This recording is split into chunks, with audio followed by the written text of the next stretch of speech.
Se os audiolivros deste canal contribuíram de alguma forma para a sua vida, considere apoiar nosso trabalho com uma doação. Sua contribuição é essencial para que possamos continuar produzindo e compartilhando conteúdo de qualidade. O link para a doação via Pix está disponível na descrição. Obrigado! Não se esqueçam de curtir os vídeos. Capítulo 47. O que foi perdido? 18º dia da Lua de Sangue. Yunnan, inverno, ano 3081 após a perdição. Passos e respirações pesadas preenchiam cada instante enquanto Kallen e os cavaleiros desciam as profundezas da torre. Cada passo parecia ficar mais íngreme, um movimento cada vez mais descendente. Kallen caminhava com a mão direita apoiada na parede, à esquerda frente para manter o equilíbrio. Um passo em falso e ele despencaria. Acelerou o passo. Para a frente e somente para a frente. Para baixo e somente para baixo.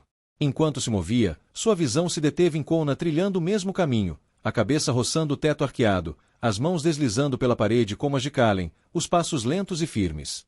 À sua frente, Alvira descia com determinação, a passada limpa e inabalável, as mãos ao lado do corpo. Ele balançou a cabeça, tentando afastar as imagens da sua visão. Era algo desorientador, ter a mente vagando entre séculos, entre a visão do mundo à sua frente e a visão de coisas que já haviam desaparecido há muito tempo. Se ele tivesse ao menos um mínimo de controle sobre as visões, não teria desorientado tanto. Mas ele estava impotente, uma sensação que conhecia muito bem, uma sensação que detestava. Quando a luz branca do Baldir iluminou um piso liso cerca de 30 degraus abaixo, Kallen quase se rendeu à ideia de que a escadaria descia até os abismos do próprio vazio. O chão pertencia a uma espécie de antecâmara, com lanternas há muito apagadas ocupando nichos nas paredes. Esqueletos blindados jaziam espalhados, aço dilacerado e ossos quebrados. A luta havia ocorrido até mesmo ali, nas profundezas da cidade. Parecia que uma porta enorme havia sido construída na parede do outro lado da câmara. Tudo o que restava era um buraco enorme na rocha fragmentada, que dava para um abismo sem fim. Os passos de Kallen ecoavam enquanto ele atravessava a câmara, a luz do Baldir iluminando os mortos. A maioria era claramente Urax, mas muitos eram guardas superiores, Draleides, elfos ou Jotnar. Eles haviam morrido ali, naquele lugar escuro e desolado, e ali permaneceram por 400 anos. Ele se perguntou se alguém algum dia os procurara, se alguém esperara que voltassem para casa. Que lugar é este? Perguntou Lirin. Ele, Aen e Huon caminhavam ao lado de Kallen enquanto se aproximavam da abertura na parede. A visão de Kallen oscilava entre o mundo em que ele se encontrava e o mundo que já havia chegado ao fim. Através dos olhos de Kona, ele viu Alvira parada onde ele estava. Diante deles, havia uma enorme porta circular de pedra branca talhada, com o símbolo da ordem incrustado em vidro preto no centro. A porta oscilou diante dele, sólida num instante, em ruínas no seguinte. Alvira pressionou a mão contra o símbolo de vidro negro da insígnia da ordem. Ao seu toque, uma luz branca se espalhou pelo vidro, runas brilhando. Um clique soou e uma vibração baixa percorreu a pedra sob os pés de Kallen.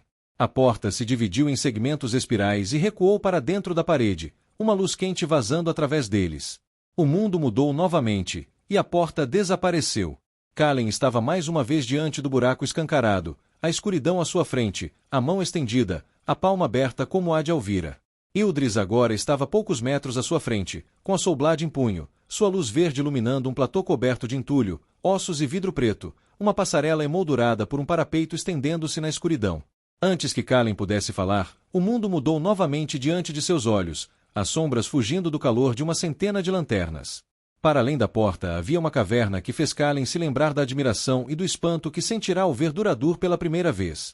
A passarela ligava a porta circular a uma plataforma central que se estendia por centenas de metros e da qual partiam inúmeras outras passarelas.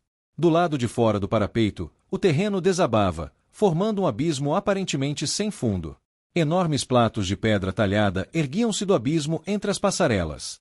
Cada um ostentava, em seu centro, uma escultura em pedra branca de um ovo de dragão, tão larga quanto Kallen era alto e com o dobro da altura. 4 braseiros ardiam nos cantos de cada platô. Fileiras de pilares na plataforma central sustentavam outra plataforma acima dela, e outra acima desta, e assim por diante, por 5 andares. As passarelas que se estendiam a partir de cada uma das plataformas centrais conectavam-se a corredores abertos com vista para a caverna, com portas e escadarias alinhadas em suas paredes. Tudo era pedra lisa e ângulos agudos, sem 1 centímetro de rocha nua à vista. Todo lugar havia sido talhado com a faísca, esculpido com propósito e intenção. Mais uma vez, Kalen percebeu que estava olhando através dos olhos de Kouna. Ele conhecia aquele lugar, conhecia-o muito bem. Era um cofre. O único do seu tipo em Yunnain. Um lugar onde apenas os Draleid e os Drakardari eram bem-vindos. Elfos, humanos e Jotnar circulavam pelas passarelas e plataformas, o ovo flamejante dos Drakardari bordado em suas túnicas e vestes. Um Jotnar se aproximou, mais baixo que Kouna, com longos cabelos brancos e olhos escuros. Vestes negras pendiam de seus ombros, com detalhes brancos nas bordas e a insígnia Drakardari no lado esquerdo do peito. Kalen o reconheceu, ou melhor, Kouna o reconheceu. Era o Mildan, filho de Indara, guardião supremo. O Jotnar curvou-se profundamente. Archon Alvira Serris, disse ele, cada palavra lenta e firme. Filha de Tamira Serris. Voltou sua atenção para Kalen. Draleid Kouna, filha de Luan. É uma honra recebê-los neste lugar sagrado. Fui informado de que desejam inspecionar os ovos e prestar suas homenagens. A visão de Kalen embaçou novamente, as luzes das lanternas e braseiros brilhando intensamente antes de se apagarem, deixando apenas a luz pálida de seu baldir e a da lâmina da alma de Ildris para afastar as sombras. Kalen apertou os olhos, vestígios da luz da lanterna refletindo neles, pregando peças em sua mente. O que quer que Alvira tenha escondido, ela escondeu aqui. Tem certeza? Perguntou Kalinvar. Kalen não respondeu. Em vez disso, extraiu ainda mais energia da centelha, canalizando-a para o baldir enquanto o invocava para que se elevasse e flutuasse acima de suas cabeças. A luz pálida iluminou a abóbada, lançando sombras escuras sobre as passarelas, plataformas e ovos de dragão de pedra. Por Ashiron, exclamou Ildris, ofegante, olhando para os corredores abertos à direita, com o olhar fixo em uma das muitas estátuas de ovos esculpidas. Kalen seguiu para o planalto, passou por Ildris e continuou até a passarela que ligava a plataforma central. Assim como no resto da cidade, esqueletos adornavam a passarela, muitos com membros faltando, rostos despedaçados, ossos quebrados. Parecia quase errado para Kalen estar caminhando ali, atravessando o local de descanso daqueles. E, no entanto, outra parte dele achava apropriado que um Draleid estivesse ali para testemunhar, para lembrar o preço do que havia acontecido, para lembrar aqueles que haviam caído. Sua visão oscilou novamente, os esqueletos desaparecendo para serem substituídos por Drakardari movendo-se pelas passarelas. Seus mantos esvoaçavam atrás deles de uma forma que dava a impressão de que estavam flutuando, a luz das lanternas projetando sombras ao seu redor. Alguns carregavam comida e vinho, outros puxavam pequenos carrinhos de madeira e gravetos ou se moviam em pares carregando baús entre si, baús que Kalen sabia conter ovos de dragão. Após alguns instantes, as luzes e cores se confundiram novamente, e a câmara voltou a ser o túmulo escuro em que se transformará. Kalen se perguntava quantas almas haviam encontrado seu descanso eterno em Yunnain. Quantas almas simplesmente nunca mais foram vistas, seus corpos deixados para apodrecer ou a pele e a carne queimadas de seus ossos nas chamas que consumiram todos os Vidarcia. Um suspiro escapou de seus lábios, um calor envolvendo seus ossos enquanto Valeris reunia suas mentes. O passado não podia ser mudado. Era pedra, aço e ferro, algo predestinado. O dragão incentivou Kalen a seguir em frente. Eles tinham vindo até ali com um propósito.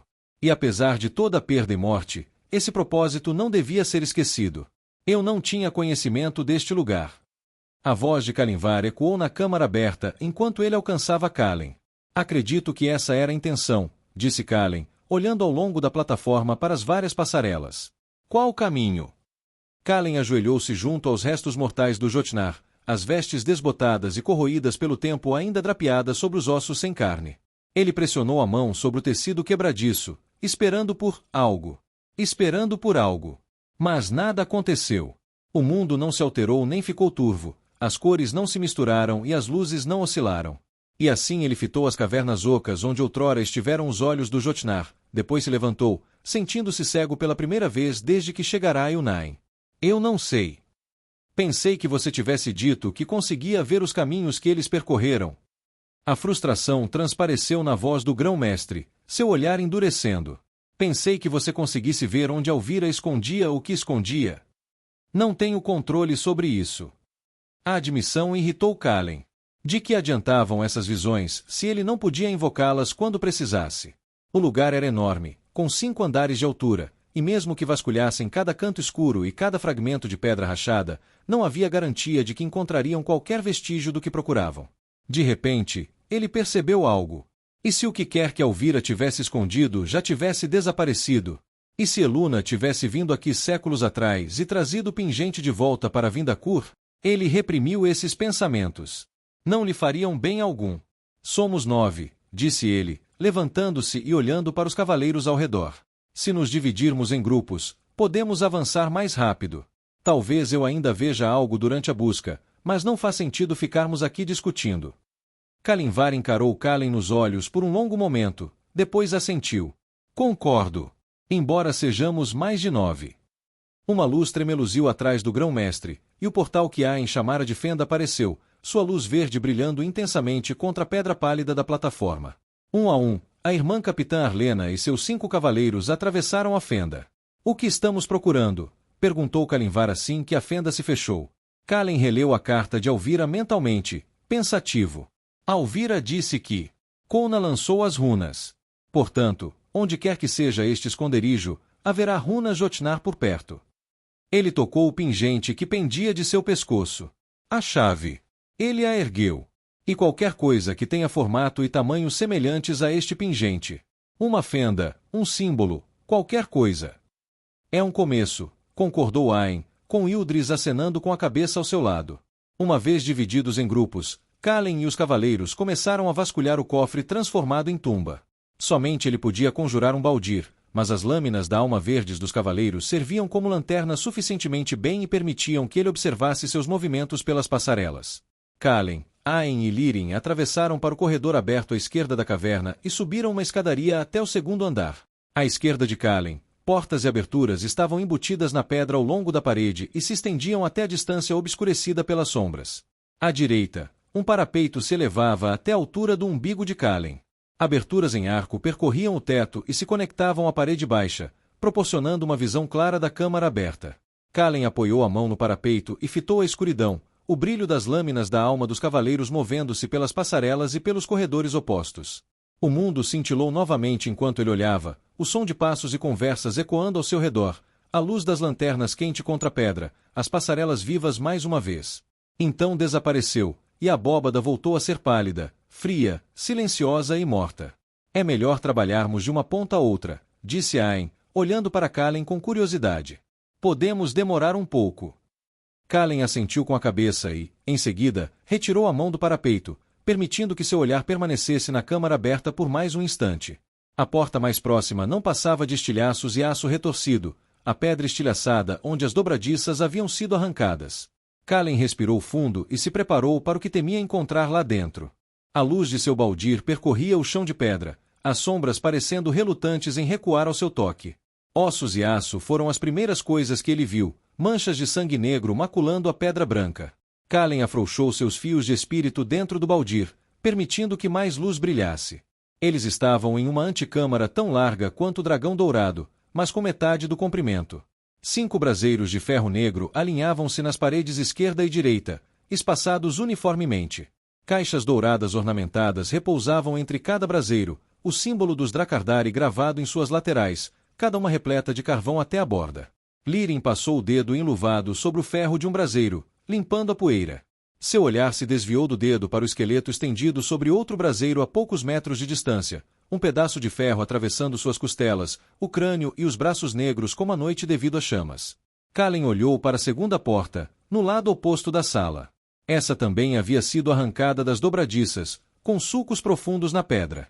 Marcado de sangue. Kalen já havia enfrentado essas criaturas o suficiente para conhecer seus métodos. Aen deve ter percebido a expressão no rosto dele, deve ter sabido o que Kalen esperava encontrar lá dentro, pois seu irmão balançou a cabeça. Eu vou. Preciso ver isso. A voz de Kalen era quase um sussurro, e ele sentiu Valeris no fundo da sua mente, o coração do dragão batendo acelerado enquanto ele sobrevoava a cidade. Kalen passou por Aen e atravessou a porta. Nas profundezas sombrias da sala, sob poeira e pedra, fragmentos de ovos de dragão quebrados brilhavam à luz branca do claustro. Uma onda de tristeza o invadiu vinda de Valeris, e memórias de Vindacur, dos ovos quebrados no escritório de Eluna, passaram-lhe como um relâmpago. Vendo através dos olhos de Kona, ele sabia o que encontraria naquele lugar. Mas saber e ver eram duas coisas completamente diferentes. Kallen avançou mais para dentro do quarto, a dor em seu coração aumentando a cada novo caco de ovo que se abria diante de seus olhos. Os ovos em Vindacur não passavam de um grão de areia. A sala estendia-se por quase 15 metros antes que a claraboia revelasse uma parede no final, e o teto subia 2 vezes mais alto, com escadas ligando as seções superiores. Devia haver milhares de fragmentos de ovos de dragão quebrados, a luz pálida refletindo um mar de cores ao atingir as escamas. Tanta beleza em algo tão horrível. Tanta cor em um lugar tão escuro e solitário. Mais ossos jaziam entre os ovos quebrados e os escombros. Um par de pernas estava semi-enterrado à direita de Kallen, uma espinha dorsal decepada projetando-se entre as pedras amassadas. À esquerda de Kallen, um esqueleto sem cabeça estava encostado nas prateleiras desmoronadas, com os restos de 2 ovos ainda presos em seus braços. Deuses! A voz sussurrada de Lirin ecoou suavemente, pairando sobre o ombro de Kallen. Tudo isso ficou aqui parado por 400 anos. Kallen ajoelhou-se, soltando um grunhido de exaustão quando seu joelho bateu na pedra. Ele tocou as escamas de safira brilhantes do ovo que estava agarrado contra o peito direito do esqueleto. A luz do baldaquino diminuiu até ficar completamente escura e o mundo ao redor de Kallen ficou turvo, antes que os sons do caos puro atingissem seus ouvidos. Ele estava na 13ª câmara de ovos, no cofre sob a torre de incubação ocidental de Unain. O mesmo lugar onde estava quando os gritos e urros ecoaram pela câmara. "O que fazemos?" perguntou Francisca freneticamente, com as mãos tremendo. Ela estava assim desde que saíram correndo para o corredor e viram os Uraks invadindo a câmara abaixo, massacrando tudo o que se movia. Mirk. Aquilo lhe parecerá uma reação bastante razoável, mas, estranhamente, não foi como ele próprio reagira. Não. Ele ficará parado na câmara, olhando fixamente para os ovos, sem proferir uma palavra. Francisca agarrou os ombros dele, seus curtos cabelos castanhos caindo sobre os olhos vermelhos e cheios de lágrimas. Mirk, o que fazemos? Onde vamos parar? Ela o encarou nos olhos, o aperto ficando mais forte, para depois afrouxar de repente. Vamos morrer aqui, não é? Sua respiração acelerou, cortando as palavras. Nós vamos morrer neste lugar. Quem vai contar para o Olba? Se eu não voltar para casa, ele vai, meus filhos. Tua ainda precisa de leite. Ela não vê um verão há anos. Olba me disse que eu precisava renunciar, mas eu não consegui. Kallen não teve coragem de lhe dizer que, se os Uraks tinham chegado tão fundo em Unain, Olba e seus filhos provavelmente estavam mortos, morrendo ou à beira da morte. Se eles estavam tão fundo, naquele número, então toda a cidade provavelmente estava morta. Ele não sabia como ou por que aquilo tinha acontecido, mas essas 2 perguntas importavam pouco diante do fato de que estava acontecendo. Ele correu até a porta e trancou os 2 ferrolhos, pressionando as costas contra a madeira. O suor escorria por sua testa, enquanto gritos e berros ecoavam dos andares inferiores. Francisca continuava parada no meio da abóbada, resmungando para si mesma, tremendo de frio. A garganta de Kallen estava seca como pó, e ele não conseguia, por mais que tentasse, encontrar sequer um fio de saliva. Ele nunca havia se envolvido em uma briga, muito menos em uma batalha. Ele se juntara aos Drakardari quando tinha apenas 10 anos. Ele não era um lutador, mas sempre quisera fazer parte da ordem, fazer parte de algo maior do que ele mesmo. E cuidar de dragões. Dragões. Que homem recusaria uma oportunidade dessas? Um idiota, isso sim. Ele respirou fundo, tentando pensar. Tinha que haver algo que ele pudesse fazer. Simplesmente tinha que haver. Mesmo que a cidade tivesse caído, a Ordem tinha uma centena de fortalezas por todo o continente. E Unain era apenas um lugar. Eles só precisavam manter a calma, pegar o máximo de ovos possível e escapar do cofre. Se conseguissem fazer isso, os Draleidios levariam em segurança para Caelduin, ou Anadine, ou Turinsil. Não havia nada neste mundo que pudesse resistir aos Draleid.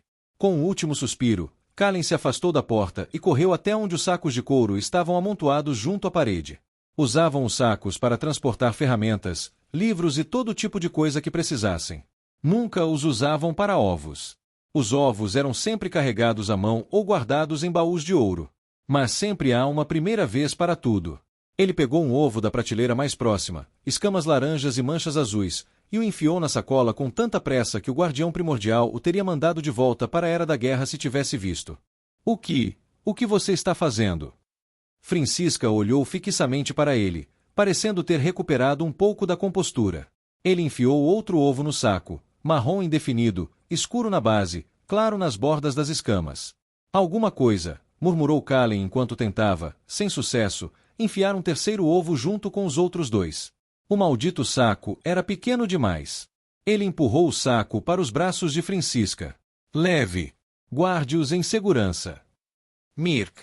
O que você está fazendo? Ela repetiu, incrédula, olhando para o couro gasto em suas mãos. Estou fazendo alguma coisa. Ele disparou. Arrependeu-se disso no instante em que o fez. Ela era uma alma bondosa, embora um pouco entediante. Ele hesitou por um momento. Estou fazendo alguma coisa, Frini. Qualquer coisa. Esses ovos são nossos para proteger. Não podemos proteger todos. Mas se conseguirmos pegar alguns e subir para os níveis superiores, talvez possamos escapar pelos túneis de ventilação. Tem que haver um jeito. Eu não vou ficar aqui parado e morrer. Não vou.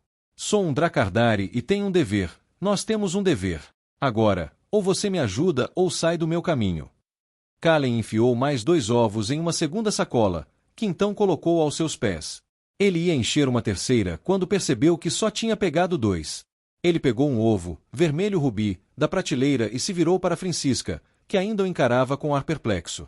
Bem, o que vai ser? Eu não sou, eu. Mirk, eu estou com medo. Kallen suspirou baixinho. Ele frequentemente se esquecia de que a mulher tinha vivido apenas 26 verões, enquanto ele tinha 40. Eu também estou com medo, Frini. Estou tão apavorado que, se algo me pegar de surpresa, tenho medo de me borrar todo. E hoje eu estava usando calças brancas. Nada ideal. Isso a emocionou profundamente, uma risada escapando de sua garganta, um sorriso se abrindo em seus lábios. Nenhuma das duas durou muito, mas ela se acalmou um pouco. Piadas sempre a acalmavam. Kallen colocou a mão no ombro dela. Não vou mentir para você. Podemos morrer esta noite. Mas, se tivermos alguma chance, precisamos pegar esses ovos e sair daqui agora. Você vem comigo. Francisca fungou enquanto assentia, apertando o saco de couro contra o peito. Diga isso. Estou com você. Ótimo. Kallen enxugou uma lágrima da bochecha dela com o polegar. Tua e Rin precisam da mãe delas. Kallen voltou-se para a prateleira e pegou o último ovo, safira com listras de um vermelho profundo. Ele teria dado 100 moedas de ouro para ver a beleza da criatura que nasceria daquele ovo. Muito bem. Vamos. Um estrondo de trovão ecoou pelo cofre, acompanhado por uma luz tão forte que o cegou. Kallen foi arremessado contra as prateleiras, com a cabeça zumbindo, gritos, berros e lamentos inundando seus ouvidos. Uma dor aguda percorreu sua espinha como se tivesse sido pisoteado por um cavalo. Frini! Ele se endireitou e abriu os olhos, mas viu apenas raios de luz de lanterna atravessando uma nuvem de poeira. O zumbido ainda ecoava em seus ouvidos, incessante. Ele inspirou profundamente, tossindo enquanto a poeira enchia seus pulmões. Não, Frini, respondeu uma voz áspera, fria e profunda. Kallen ergueu o braço, sentindo o olho direito arder enquanto limpava a poeira com o ombro. A princípio, tudo que ele conseguia ver eram borrões de luz vermelha e laranja, mas depois de 1 ou 2 segundos, formas começaram a se definir. Seu sangue gelou nas veias. 2 marcados de sangue estavam no cofre, enormes e imponentes, suas runas queimando um brilho vermelho no ar. Uma terceira criatura esperava entre eles, sua pele branca, lábios frios, olhos negros, um véu. Ele nunca tinha visto um véu pessoalmente, mas lera o suficiente para reconhecê-lo. O véu perambulava pelo cofre como se estivesse saboreando os aromas de um jardim florido na primavera. Mas tudo que Kallen conseguia sentir era o cheiro de carvão, fogo e poeira, o gosto de sangue em sua língua. Kallen apertou os 2 ovos contra o peito, cambaleando para trás, com uma dor aguda na perna esquerda. Não havia outra saída. Frini, chamou ele novamente, em pânico, com o olhar fixo no véu.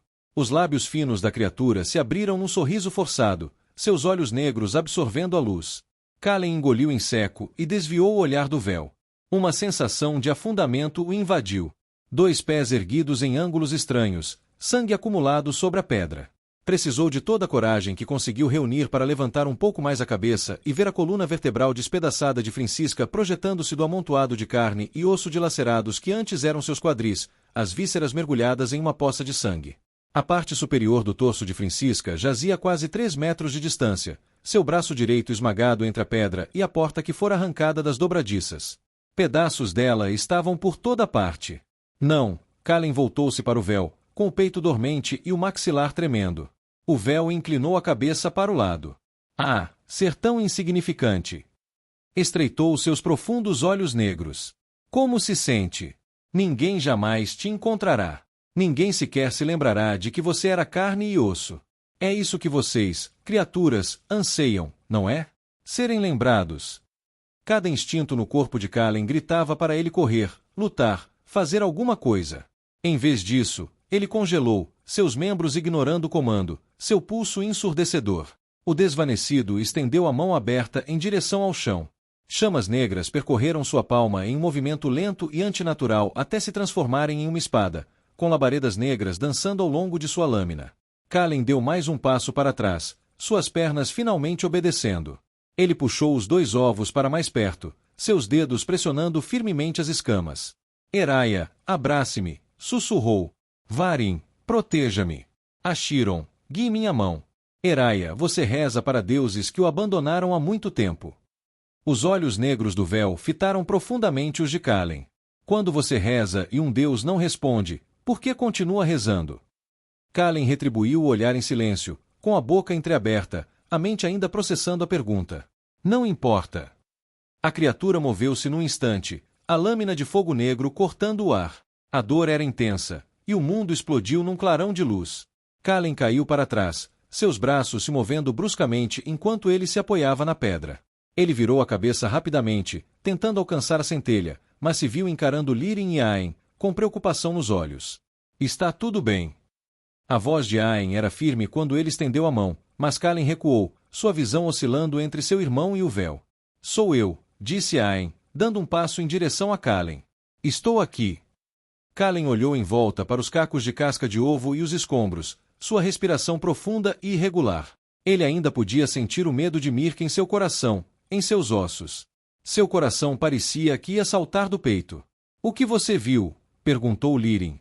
Kallen controlou a respiração enquanto relatava a visão a eles, sem nunca desviar os olhos dos ossos de Mirk. Ele se levantou com dificuldade e pressionou os dedos nas rugas ao redor dos olhos, na esperança de se livrar das imagens que persistiam em sua mente. Ele, Lirin e Aen vasculharam o resto do cofre e não encontraram nada, nenhuma runa e nada que parecesse relacionado ao pingente. Eles percorreram o corredor, vasculhando cada cômodo e passagem. Alguns levavam para as profundezas da terra, outros não eram maiores que o quarto em que Kallen dormia em casa. Havia mais criptas, aposentos para dormir, latrinas, banheiros, cozinhas. Mas em todas elas, uma coisa permaneceu constante: a morte. Ao atravessar a porta seguinte, Kallen sentiu um arrepio percorrer sua espinha e a nuca, enquanto uma sombra se movia em algum lugar no corredor. Aen ergueu uma sobrancelha. Kallen estreitou os olhos, encarando o corredor. Teria imaginado tudo? Era quase impossível dizer. Mal conseguia confiar nos próprios olhos. Mais de uma vez o mundo se transformará, transformando esqueletos em corpos frescos, sangue escorrendo, gritos ecoando. Nada. Ele deixou seu olhar se demorar nas sombras antes de entrar no quarto. Tudo o que encontrou lá dentro foram ossos, ovos quebrados e tristeza. Exatamente como todos os outros. Isso é inútil, disse Lirin enquanto revistavam a sala seguinte, que parecia ser outra anticâmara, vazia, exceto por ossos, armaduras e apliques de parede antigos. Existem centenas dessas salas aqui.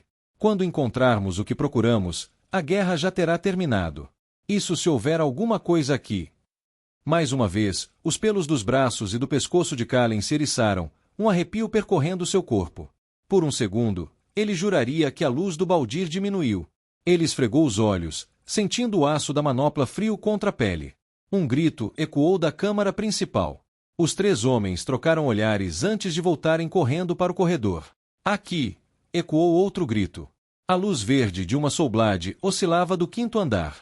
Quando Kallen e os outros chegaram ao nível superior, encontraram a irmã Huon ajoelhada junto a uma pilha de escombros, com Sylvain e Kevan ao seu lado. O que vocês encontraram?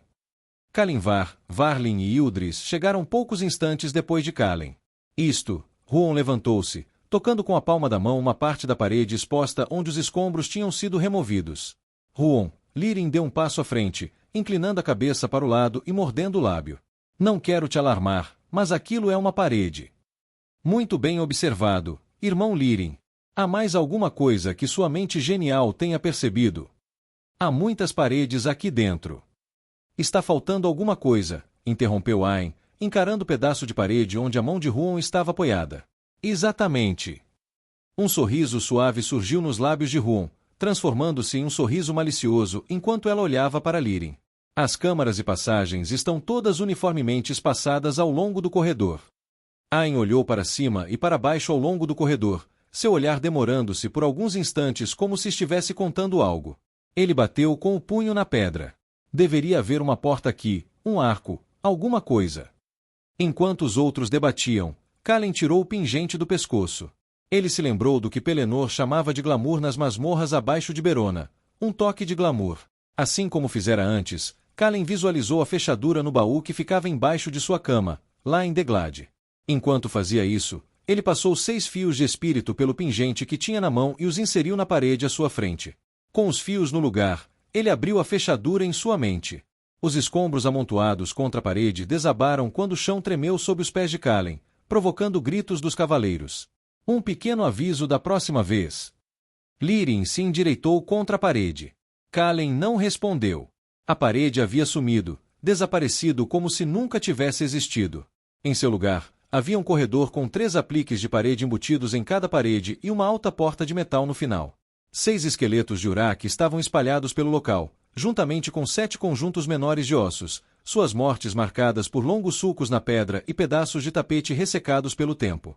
Kalen estudou os esqueletos enquanto se aproximava da porta, com os cavaleiros seguindo. Orifícios limpos haviam sido perfurados em 2 dos externos de Urak e em um crânio, enquanto os outros estavam sem cabeça e membros. Os demais ossos pareciam ser de humanos ou elfos. Kalen ajoelhou-se ao lado do esqueleto encostado na parede perto da porta, a placa desgastada da Guarda Suprema repousando sobre seus ossos. Ele colocou a mão sobre o símbolo da ordem gravado na placa. Ao fazê-lo, lançou o olhar sobre outro dos restos mortais e o manto com capuz que envolvia seus ombros. O tecido rasgou ao menor toque de seu dedo, o tempo tendo devastado sua estrutura. Kalen sentia algo estranho no manto, algo errado. Desvanece, sibilou Kalimvar. Mesmo agora, a mancha de suas almas impregna este lugar. Kalen retirou a mão bruscamente, levantou-se e virou-se para a porta. Em nítido contraste com tudo mais no cofre, a porta era simples e lisa, construída inteiramente do que parecia ser aço maciço. Kalen nunca tinha visto nada parecido. Onde ele esperava encontrar uma fechadura, havia, em vez disso, uma pequena alcova circular com um padrão em espiral. Kalen virou seu pingente e olhou para a parte de trás de latão. O padrão na parte de trás combinava com o da alcova na porta. O enigma de Roca ecoou em sua mente. Uma cidade que outrora se perdeu, reencontrou o que precisava ser. Yunnain.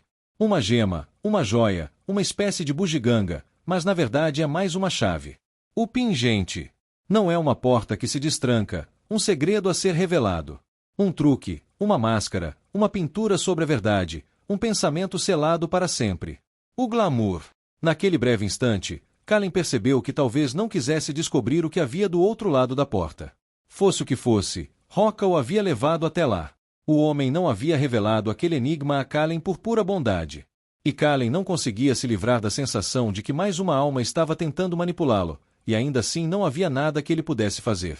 Ele não podia simplesmente dizer a Kalimvar e aos cavaleiros que não abriria a porta porque tinha um pressentimento ou porque detestava a ideia de estar cumprindo ordens de outro homem. Ele estendeu a mão e pressionou o pingente na alcova. Encaixou-se perfeitamente no lugar. Como nada aconteceu, ele percebeu que o símbolo da ordem estava de cabeça para baixo. Girou o pingente para a direita. Este ofereceu uma leve resistência, mas girou, parando no lugar. Um clique soou quando o símbolo ficou na posição correta. Sons de metal deslizando e engrenagens girando ecoaram de dentro da porta. Com o último clique, a porta se moveu, menos de 1 centímetro, e o silêncio se seguiu. Kalen olhou para Ayn, que lhe deu um breve aceno de cabeça. Ele empurrou a porta.